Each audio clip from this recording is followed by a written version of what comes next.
গমের আপনার ব্লাস্ট এবং রাস্ট দুইটা রোগ হয়। এই রোগটা দমন করা অত্যন্ত জরুরি, তা না হলে অনেক সময় দেখবেন যে আপনার ফলনের কিন্তু অনেক মারাত্মকভাবে ক্ষতি হতে পারে। তো যে ক্ষেত্রে আমি রয়েছি এখানে আপনাদের যদি দেখাই ব্লাস্ট দেখেন, আপনারা আমরা জানি যে ধানের যে ব্লাস্ট এটা আমরা সবাই চিনি, আমার গমেরও কিন্তু ব্লাস্ট সেম এরকমই হয়।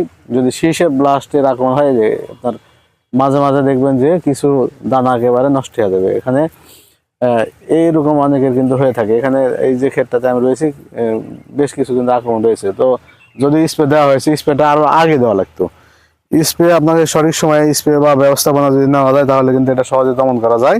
ব্লাস্টের জন্য যে অনুমোদিত যে ছত্রাকনাশকগুলো বাজারে রয়েছে, যেমন নাটিভো রয়েছে, টুপার রয়েছে, আপনার দিফা রয়েছে, এগুলোর মধ্যে যে কোনো একটা আপনারা এখানে স্প্রে করে দিবেন অনুমোদিত মাত্রায়, তাহলে আপনার ব্লাস্টের আক্রমণ থেকে আপনার ফসলের ক্ষেত বা গম ক্ষেতকে রক্ষা করতে পারবেন।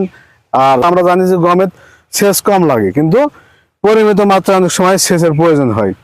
শীষ সম্পূর্ণ বের হয়ে যাওয়ার পরে, ফুল ঝরে যাওয়ার পরে, এখন যখন আমাদের যেটা আপনার সফট ডাবে রয়েছে, অর্থাৎ ক্ষীর অবস্থায় রয়েছে দানাগুলো, এখন যদি আমরা একটা সেচ দিতে পারি তাহলে আমার যে দানা আসবে এইখানে বা গম যেগুলো হবে এগুলো কিন্তু পরিপূর্ণ এবং পুষ্ট দানা পাবো, এবং দানাগুলো কিন্তু বড় হবে। তো পরিপূর্ণ পুষ্ট দানা পাইলে আমার অবশ্যই এখানে কিন্তু ফলন বাড়বে।